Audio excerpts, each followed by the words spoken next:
요즘 참 이런 게 참 좀 얘기를 나누고 싶어요. 그러니까 어느 사회 분야든 기술이 먼저냐, 혹은 그 사회 문화나 이런 제도가 또 먼저냐, 이런 게 계속 앞뒤를 서로 이렇게 추월하고 따라가고 하는 그런 게 있는데요. 요즘 들어서 이런 인공지능 기술이 참 이렇게 많이 앞서가고 있는 것 같아요. 그래서 근데 교육부에서도 그런 앞서가는 기술에 발맞추어서 이런 교육적으로도 어떤 원칙을 세워야 되지 않느냐라는 취지에서 사람의 성장을 지원하는 교육부나 인공지능 윤리 원칙을 발표했다고 합니다. 그래서 우선 혜성 쌤께서 이런 어떤 이슈가 있었기 때문에 이런 것들이 이렇게 추진 배경으로 이렇게 좀 있는지 한번 말씀을 해주시면 좋을 것 같습니다. 네, 저희가 디지털 대전환 시대라고 하잖아요. 사실은 인공지능이 어떤 교육의 한 영역이나 분야라기보다는 우리 삶의 모든 전방위적인 관점에서 변화를 갖고 오는 것 같아요. 실제로 교육에 있어서도 인공지능이 역할을 하고 있지만 생활에서도 먼저 많이 느낄 것 같습니다. 우리 대성쌤 좀 인공지능 느끼고 계시잖아요. 그러니까 과거에는 이런 인터넷 팝업창 광고에서 기가 막히게 저의 취향을, 그러니까 제가 검색했던 아마 그런 이력들을 분석을 해서 상품 추천을 해주더라고요. 그리고 이제 요즘 들어서는 유튜브 알고리즘에서 제가 몇 번 검색하거나 봤던 영상을 어떻게 분석했는지 모르지만 정말 저의 구미에 딱 당기는 그 영상들을 추천해 주더라고요. 근데 무서운 건 그거예요. 요즘에 이제 빅데이터, 데이터 마이닝 이런 거 들어보셨겠지만 어떤 기업에서는 신입사원을 선발할 때 인공지능 솔루션을 활용한다고 해요.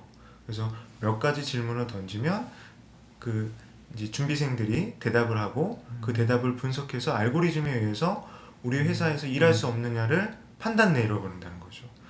기업 입장에서는 이런 취업 전형, 그러니까 입사를 위한 그 전형 절차를 간소화할 수 있다는 데에서 굉장히 의미가 깊지만, 제가 취업 준비생 입장에서는 몇 개 질문, 10가지 정도 질문하고 이제 끝났는데 내가 왜 불합격이지? 이런 생각들을 하게 될 것 같아요. 나 이렇게 여러 가지 준비했는데. 그런 아쉬움도 있을 것 같고, 그리고 이제 또 중국 하면 또 인공지능에 대한 여러 가지 논란들이 있잖아요. 중국 같은 경우는 근데 사회에 불안 인물들을 CCTV로 지능형 CCTV라고 하죠. 그러니까 어떤 이상 행동을 한다거나 어떤 복장을 보고 그 사람의 행동 패턴을 분석해서 위험 인물로 지정해서 관리하는 그런 시스템도 도입이 됐다고 하더라고요. 그러니까 그런 부분들에 있어서 이제 이 계획에 좀 들여다보면 이제 미국에서는 교사 평가도 알고리즘에 의해서 진행했다라고 합니다. 그 어떤 내용인가요? 그러니까 공립학교 교사를 이제 이런 고용할 때 이런 비밀 알고리즘에 의해서 교사의 평판을 분석을 하고, 그래서 그 사람을 이렇게 고용하는데 좀 영향을 주는 자료로 이렇게 활용했다고 하더라고요. 그러니까 작년에 같은 경우에는 뭐 이루다 논란도 있었고, 그리고 코로나 상황 속에서 학교 현장에서는 지능형 학습들이 맞춤형 학습의 일환으로 이루어지고 있는데, 사실은 학생들이나 우리 선생님들의 개인정보를 과도하게 수집하고 그거에 의해서 지원을 해준다라는 염려들도 있거든요. 그러니까 지금 혜성 쌤이 말씀하신 것처럼 이런 인공지능과 뗄래야 뗄 수 없는 관계가 있는 게, 인공지능의 토대가 되는 그 빅데이터 학습 그 분석 자료인데, 이루다 같은 경우도 근데 기본 데이터베이스를 충분히 그 데이터베이스를 제공한 사람들한테 설명이나 동의를 구하지 않고 활용했다. 그래서 그런 거에 대한 문제 제기가 있었고요. 근데 최근에는 이제 뭐 메타버스라는 플랫폼, 그리고 저희가 가상 공간이라는 이제 공간에서의 교류, 이런 것들이 굉장히 중요시하고 있는데, 사실 인공지능 시대의 이런 모든 것들은 인간의 지능 이상의 또 지성을 이제 발휘하는 인공지능에 의해서 관리되고 있다는 느낌을 이제 지울 수가 없어요. 그리고 그 속에서 저희가 갖고 있었던 윤리나 가치들이 많이 흔들리는 겁니다. 그리고 이 대성쌤 그 유명한 딜레마 상황 아시죠? 자율주행차가 가고 있습니다. 사고를 멈출 수가 없어요. 사고를 날 수밖에 없는 상황에서 왼쪽에는 어린아이가 있고 오른쪽에는 노인이 있다. 어떻게 해야 되냐? 뭐 이거에 대해서 변형된 딜레마 상황도 많은데, 그런 경우에 있어서 우리가 갖고 있는 휴머니즘, 인간성이 무엇인가 그걸 고민하게 되거든요. 물론 저는 인공지능과 인간성의 부분이 배치된다라기보다는 상호 보완적이라고 생각을 해요. 그런 의미에서 윤리 원칙, 교육적 기준이 필요하다라고 이제 정부 부처나 교육부에서 그렇게 생각을 하고 있는 거죠. 예, 맞습니다. 그러니까 이 인공지능이라는 거는 이제 우리 아까 말씀하신 인간성을 과연 담보할 수 있느냐. 그러니까 영국에서 이제 2020년도에 대입 시험을 볼 수 없는 상황이었어요. 그래서 학생들의 개별 시험 성적을 가지고 이제 대학 시험 성적을 예측하고 예측된 점수로 대학을 가는 일이 생겼는데 지역에 따른 차별이 생겨서 이게 과연 공정한가라는 논란이 있었거든요. 그래서 인공지능이라고 해서 꼭 완벽하거나 정말로 우리 아까 말씀하신 인간성을 담보할 수 있느냐, 공정성을 담보할 수 있느냐, 그거에 대해서도 참 고민이 되고 그렇기 때문에 이번에 발표한 윤리 원칙이 의미가 있다는 생각이 듭니다. 그렇죠. 그러니까 제가 인공지능이 굉장히 획기적이다라고 하고 있지만 인공지능 시대에 맞는 윤리가 필요하다는 거죠.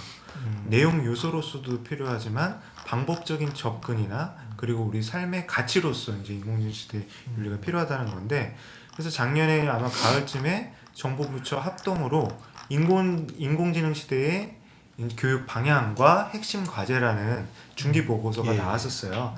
그걸 바탕으로 이제 지금 요 교육부 계획이 발표된 건데요.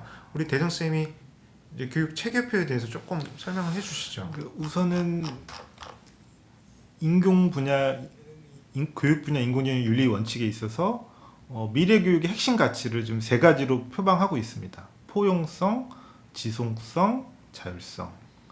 그리고 전체적인 이제 비전은 인간다움과 미래다움이 공존하는 교육 패러다임의 실현입니다. 그러니까 저희가 그때 먼저 말씀드렸던 인간다움과 미래다움에 대한 이제 용어에 대한 설명은 제가 충분히 했었으니까 근데 우리 대성 쌤한테 제가 한번 여쭤볼게요. 이제 본격적으로 가서 이 핵심 가치 포용성, 지속성, 자율성이 뭔가요? 근데 그때 이제 좀 이야기를 나눴었는데 포용성이라는 거는 전 생애에 걸쳐서 교육받을 수 있는 권리를 보장해주고 강화해야 된다. 누구나. 그렇죠, 누구나. 그리고 지속성은 지속성은 이제 이런 공동체와 상생하는 교육 생태계를 조성하자. 그리고 이제 자율성은 자율과 책임에 기반한 유연한 교육 체제로의 전환이 필요하다. 그러니까 저희가 이제 지금 배경을 좀 길게 말씀을 드렸고 여러 가지 현상에 대해서도 말씀드렸는데 제가 궁금한 건 그래요. 세부 원칙은 어떤 것들을 담을 이제 계획인가요? 예, 이거를 이제 한번 크게 한번 쭉 한번 말씀 나눠보고 그다음에 세부적으로 이야기 나누는 게 어떨까 싶어요. 그래서 기본 원칙은 학습자 주도성 강화, 그다음에 교수자의 전문성 존중, 기술의 한목적성 제고이고 세부 원칙은 총 9개를 표방하고 있습니다. 9가지. 9가지. 네.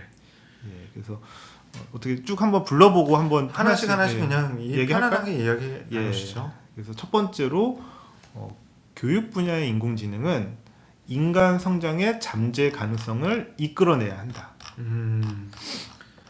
이거는 약간 선언적인 건데 좀 요거와 관련된 좀 참고 사례를 좀 설명해 주시면서 말씀을 해주세요. 교육부에서 이렇게 소개한 참고 사례는 그 미국의 이런 경찰에서 안면 인식 기술을 과도하게 활용을 했다.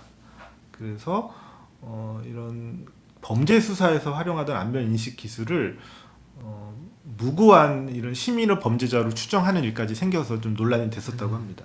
그러니까 이거에 대해서 아까 저도 이제 우리가 서두에 잠깐 말씀을 나눴지만 인간이 갖고 있는 가능성은 사실은 저희가 인간들의 인간 승리라는 말이 있잖아요. 노력을 해서 잘 해낼 수 있다라는. 근데 인공지능에 의한 알고리즘은 어떤 사람이 가능성에 대한 노력에 대한 부분을 경시할 수 있다 이런 우려가 있는 거죠. 그러니까 저는 약간 이게 운명론처럼 이렇게 여기서도 얘기하는 게 낙인 효과를 걱정하거든요. 그러니까 이 사람이 과거의 이런 행동들 혹은 다른 사람들의 행동과 유추해서 무조건 어떨 것이다라고 판단하는 거에 대해서는 조금 신중해야 된다. 그러니까 이거에 대해서 저도 무서운 걸 조금 말씀드리면 이제 국내 이제 스타트업 기업, IT 기업들에서 어느 정도까지 이제 이 인공지능 안면 인식 기술이 발달했냐면 수업 시간이 있어요. 선생님과 학생이 있는데 학생들의 눈빛과 태도만으로 그 선생님의 교수의 수업의 질을 평가할 수 있다는 거. 음. 얼마나 집중하고 있는가. 그리고 학생들이 거기에서 얼마나 능동적인 반응을 하고 있는가. 굉장히 무섭죠. 그 지금 그 보여지는 그런 표정이나 뭐 눈빛, 눈의 눈동자라든가 그런 것만으로 과연 그게 학습까지 이어진다. 저도 그거에 대해서는 좀 신중하게 생각이 듭니다. 아 근데 그것도 정량적인 수치로 다 이제 계산할 수 있다는 거예요. 근데 저는 이제 그런 것들을 판단하고 싶은 거죠. 모든 수업이 완벽하게 학생들을 참여를 이끌어내고 능동적으로 이제 어떤 서로 상호작용이 오고 가는 수업으로만 이루어져야 되는가? 그리고 또 그 수업에 대한 가치성을 그런 데이터에 의해서 판단할 수 있는가? 이게 참 고민이에요. 근데 아까 이것도 이제 말씀하신 것처럼 저희가 인간다움의 근본한 인간이 갖고 있는 잠재 능력에 대해서 주목해야 된다. 그런 부분 굉장히 의미가 깊네요. 예. 그리고 이제 두 번째 원칙 말씀드리겠습니다. 모든 학습자의 주도성과 다양성을 보장한다. 예. 그래서 뭐 교육부의 참고 사례로는 다문화 학생에 대한 예시가 나와 있습니다. 다문화 가정의 증가함에 따라 학교에서 이런 한글 교육이 제대로 안 되는 학생한테 이런 맞춤형 번역으로 이런 인공지능 기술을 적용할 수 있다. 이거는 긍정적으로 봐야겠네요. 사실은 이제 인천 지역 같은 경우 특정 초등학교는 이제 저번에 이제 말씀드렸다시피 30%에 육박하는 학생들이 다문화 학생이고 그 국적을 살펴보면 15개국의 국적을 갖고 있는 경우도 있었거든요. 그런 경우에 사실은 개별화된 교육에 대한 필요성은 높지만 현실적으로 사람이 하기는 한계가 있는 거예요. 근데 그럴 때 인공지능 컨텐츠나 솔루션을 활용한다는 거죠. 그래서 여기서 이제 교육의 획일화를 지향하고 근데 학습자에 대한 맞춤형 교육을 실시할 수 있도록 한다고 하는데요. 저는 요즘에 이제 교육부에서도 뭐 똑똑 수학 탐험대라든가 혹은 요새 EBS도 이런 인공지능 강좌를 제공을 하더라고요. 그래서 정말요? 예, 제가 이제 기초학력 업무를 하고 있는데 아이들이 진단 평가를 보면 그 결과에 따라 이 EBS에서 수많은 이 강좌들이 있잖아요. 그럼 거기서 근데 추천 강좌가 뜨더라고요. 그래서 그런 것들이 아마 이런 인공지능 활용의 예시가 아닐까라는 생각이 드네요. 근데 이제 그런 거예요. 다양성이라는 것들이 활용된다라는 학습자의 주도성과 다양성을 보장한다는 개념은 사실은 교육이 지향해야 되는 굉장히 큰 지향점이었는데 인공지능 시대에서는 기술의 도입으로 가능할 수 있다라는 거예요. 근데 그 기술을 활용하는 주체는 이제 교사라는 건데 아까 말씀하신 것처럼 인천시 교육청에서도 얼마 전에 이제 LG CNS와 함께 어학학습 콘텐츠를 이제 업무 협약을 통해서 학교에서 무료로 쓸 수 있게 제공을 해주셨거든요. 혹시 그거 써보신 적 있으세요? 저희 팽톡은 제가 이제 조금 소개를 받아봤는데 아직 그것까지는 그런 것들을 보면은 사실은 저희가 어학학습에 있어서 학습자의 수준이 굉장히 상이하잖아요. 그리고 이제 배우고자 하는 욕구가 틀려요. 이제 예를 들어서 한국어를 모국어로 갖고 있는 학생들은 한국어에 굉장히 능통한 반면에 외국어에 대한 학습에 대한 욕구가 있고 다문화 학생들은 반대로 다른 나라의 언어들은 이제 본인이 갖고 있는 태어난 나라에 대한 언어에 대한 습득은 굉장히 잘 되어 있지만 한국어 학습이 필요한 경우가 있거든요. 그러면 동시에 하나의 수업을 갖다가 여러 개의 형태로 언어로 즉시 번역이 되는 거죠. 굉장히 놀라운 기술이라고 생각해요. 그런 부분들이 아까 말씀드렸던 우리 사회에서 제약으로 여겨졌던 여러 가지 상황들을 극복할 수 있는 선한 영향력을 행사할 수 있다는 거 저도 굉장히 긍정적으로 생각합니다. 저는 여기서 이제 주의하는 내용으로 학습자의 주도성을 억압하지 말아야 된다. 그래서 인공지능 학습의 정말 특징이자 장점은 맞춤형 학습이지만 거기에서 학생이 학습자가 주도자가 돼야 된다는 거에 대해서 되게 저도 공감을 합니다. 그리고 이제 세 번째 이제 윤리 원칙으로 교육 당사자 간의 관계를 공고히 유지한다. 그래서 조금 요거는 설명이 필요할 것 같습니다. 그래서 혹시 참고 사례 있을까요? 참고사요. 대성 선생님이 항상 말씀해 주시다가 예. 저희가 학습자와 인공지능의 1대1 관계, 그러니까 저희가 인간이 배제돼서는 안 된다는 거예요. 인공지능을 활용한 개별학습 과정에서 학습자와 인공지능이 관계가 1대1로 고정돼서 다른 학생들과의 상호작용 그리고 우리 인간 선생님과의 상호작용이 소홀해질 수 있다는 거죠. 한마디로 말하면 인큐베이팅이라고 표현할 수 있을 것 같아요.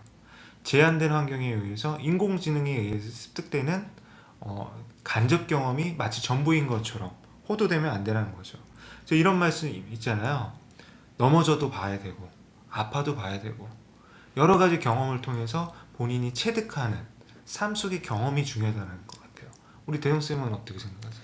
그러니까 이 교육이라 하면은 그러니까 사람과 사람의 만남 혹은 관계 속에서 사실은 여러 가지 감정적인 소통도 이루어지고 이런 인간적인 성장이 이루어지는데 저는 요즘 아이들 중에 이제 유튜브에서 이미 다 공부를 한 거예요. 근데 그 유튜브가 이제 약간 편향될 수도 있고 약간 가짜 뉴스라든가 정확하지 않은 정보를 가지고 아이는 학습을 해온 경우예요. 그리고 선생님이 하는 말에 대해서는 무조건적으로 약간 부정하고 그래서 그런 것들의 해악이 있기 때문에 인공지능이 어떠한 형태로 교육에서 활용되더라 하더라도 이런 교육 당사자들 간의 관계나 이런 서로 간의 그런 거를 맺은 관계 맺음에 더 도움이 돼야 된다. 그러니까 공동체적 가치를 추구한다라는 거에 대해서 사실은 사회적 가치는 그 사람들 간의 소통을 통해서 결정될 수 있고 상황에 따라서 맥락에 따라서 함께 합의를 이끌어낼 수 있는 상황인데 어떤 답을 정해놓고 인공지능에 의해서 인공지능이 정해준 답을 따라간다든지 아니면 인공지능과의 소통이 마치 전부인 것처럼 여겨버릴 수 있다는 거죠. 그래서 실제로 저희가 이 블랙버스터 영화들을 많이 보면은 악한 인공지능이 등장하잖아요. 우리 대형쌤 혹시 공각기동대라는 영화 만화 애니메이션 보셨어요? 제가 그거를 이제 예전에 만화로 좀 봤던 기억이 있고요. 정말요? 네. 아니 안 봤을 줄 알고 제가 소개하려고 딱 준비하고 있었는데 네. 좀 소개 좀 해주세요. 근데 지금 많이 잊어버렸어 기억이. 근데 한 가지 기억 남는 거는 이제 사람과 인공지능, 휴먼 안드로이드라고 하나요? 그런 구분이 점점 모호해지고 안드로이드인데 거꾸로 인간의 육체를 쓸 수도 있고 인간이 뭐 전내라고 하나요? 뭐 그런 걸로 이렇게 해가지고 참 미래 사회에 약간 뭐라고 하죠? 무슨 미래? 약간 그런 사회를 좀 미리 예측해서 나온 만화였던 것 같아요. 그 대성쌤이 이제 조심스럽게 예. 말씀해 주셨는데 사실은 저희가 소프트웨어 교육을 하고 학생들한테 컴퓨팅 사고를 키워주면서 어떤 우리가 논리적으로 생각하고 합리적으로 문제를 해결하는 방법에 대해서 고민을 했었잖아요. 반면에 인공지능을 개발하고 고안하는 이제 개발자들의 입장에서는 인공지능이 얼마나 사람과 닮아 있는 지능을 구현할 것인가 그게 화두인 거예요. 그래서 예전에 우리 대성 선생님이 말씀하셨잖아요. 어떤 인공지능이었죠?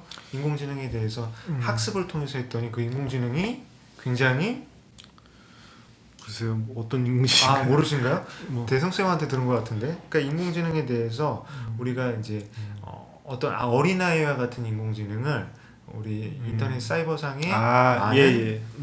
말씀해 주신 거죠. 그 우선은 그런 인공지능을 인터넷상에 풀어놨더니 거기서 딥러닝을 했는데 상당히 폭력적이고 비사회적인 태도를 갖게 됐다. 뭐 그런 말씀. 그렇죠. 왜곡된 편향성을 갖게 된다는 거죠. 저희가 그런 편향성들은 어떻게 헤쳐나갈 수 있느냐? 결국은 저는 인간과 인간의 만남, 다양한 경험을 통해서 이제 극복될 수 있다라고 생각해요. 미래 사회의 핵심 역량 중에 비판적 사고, 학습자의 자기 주도성, 그리고 창의성, 문제 해결력, 그리고 디지털 윤리가 이렇게 강조가 되는데 그런 부분들은 사실은 폭넓은 경험이 필요하다. 예.